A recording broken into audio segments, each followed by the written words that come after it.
Газиз тавышлар, Казан утлары журналы һәм Татарстан радиосы тәкъдим итә.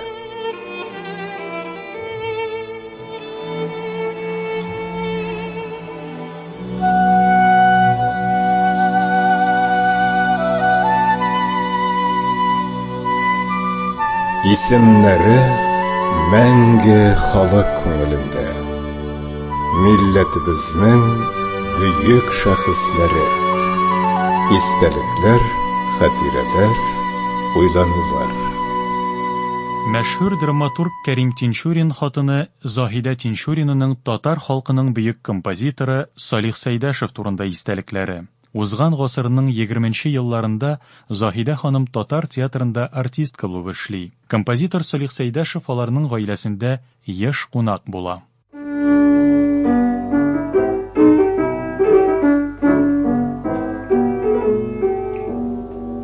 Сәйдәш берничә вакыт Тинчурин пьесалары буенча иҗат итте.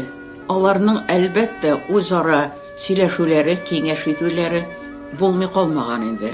Ләкин Тинчуринның вакытының зур өлеше театрда узганга күрә, Сәйдәш әсәрләрен искиткеч тиз язганга күрә, аларның бөтен фикер алышулары, әйтик инде, иҗади процесслары шул театр эчендә уза барган, әлбәттә.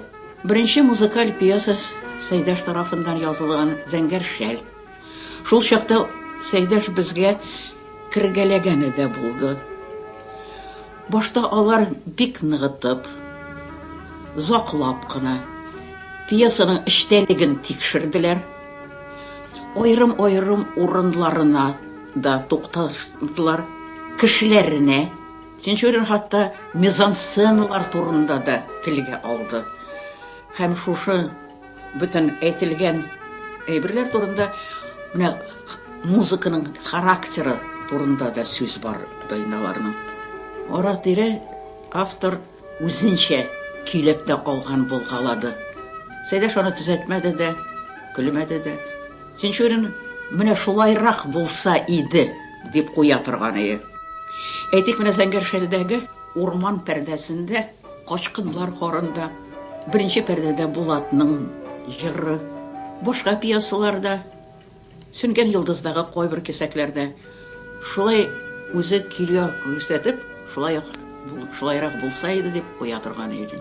Сәйдәш дәшмәсә дә, көйләрен язган чагында ул авторның теләкләрен, хисларын чиккә какмыйча, үзенчә, үз Сәйдәш моңына гына хас булган рәвештә шул менә дигән матур, шул нигезгә таянып, Тинчуринның теләгенә таянып, бик искиткеч матур әйберләр яза торган иде.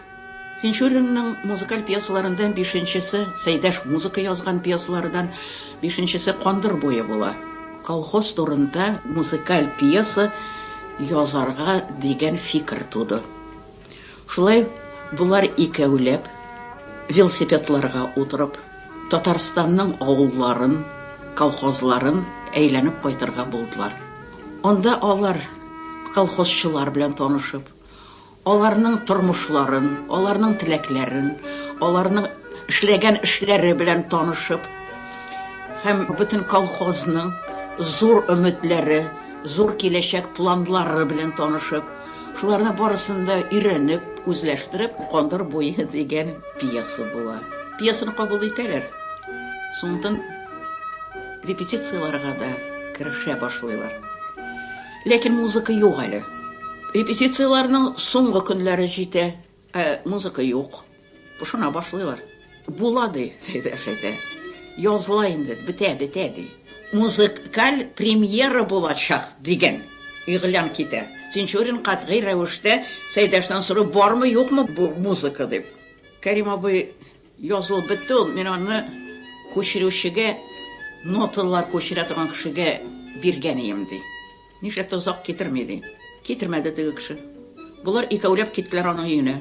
Теге кешенең ноталарын күргәнем юк ди, белмим ди. икенчесенә киттеләр, өченчесенә. Шулай иттереп, композитор, драматургны шәһәр буе җиртә. Театр кешеләре бер фикергә килеп, театрдагы бер рояль тора торган бүлмәдә Сәйдәшне калдыралар. Сәйдәш каршы килми. Бер сүз дә дәшми, кала. Хәтерләмим, белмим, бер тәүлек узам икән, артыгракмы. Ләкин бер заман бөтен театр кешеләрен шаккатырып, искиткеч Сәйдәш музыкасы, Сәйдәш көйләре яңгырый. Сез татар халкының бөек композиторы Салих Сәйдәшев турында Заһидә Тинчурина истәлекләрен тыңладыгыз. Хәзер игътибарыгызга Заһидә ханым искә алган Кандыр буе музыкаль әсәреннән Илһам Шакиров язмасында Кандыр турында җыр тыңлыйк. Кәрим Тинчурин шигыре, мәшһүребез Салих Сәйдәшев музыкасы.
Исемнәре мәңге халык күңелендә. Милләтебезнең бөек шәхесләре. Истәлекләр, хатирәләр, уйланулар.